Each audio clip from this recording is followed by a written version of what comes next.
ఏం లేదు, ఈ 3 గీతలు నేర్చుకున్నాం అనుకో ఇంగ్లీష్ రాత చాలా అందంగా నేర్చుకున్నట్టే. ఎట్లా? ఇగో టిక టిక టిక టిక టిక ఒక్కటి, డమ్ డమ్ డమ్ డమ్ డమ్ ఒక్కటి, అతి నారాయణ సీతారాం, తప్పకుండా లెక్క పెడితే 31. 1 2 3 4 5 6 7 8 9 10 11 12 13 14 15 16 17 18 19 20 21 22 23 24 25 26 27 28 29 30 31. ఇలా రాగానే దీన్ని ఏ విధంగా చేసుకోవడం? ఏ, ఇది బి, ఇది సి, ఇది డి, ఇది E, F, G, H, I, J, K, L, M, N, O, P. మారిపోతుంది రాత తొందరగా.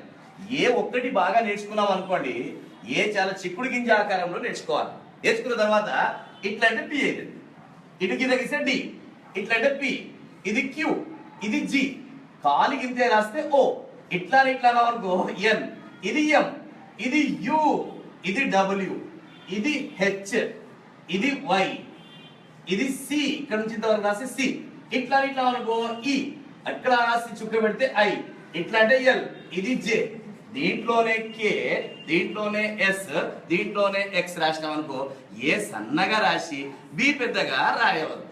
ఏ ఎంత రాస్తామో బి కూడా అంతే రాస్తే బాగుంటుంది. ఇది గుర్తుపెట్టుకోవాలి. పైన 7 1 2 3 4 5 6 7, కింద 6 1 2 3 4 5 6, పైన 7 కింద 6, మధ్యలో 21 1 2 3 4 5 6 7 8 9 10 11 12 13 14 15 16 17 18 19 20 21.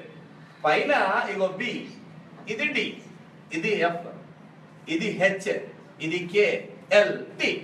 బిడిఎఫ్ హెచ్కే అంటే పై 2 డబ్బాలలో రాయాలి.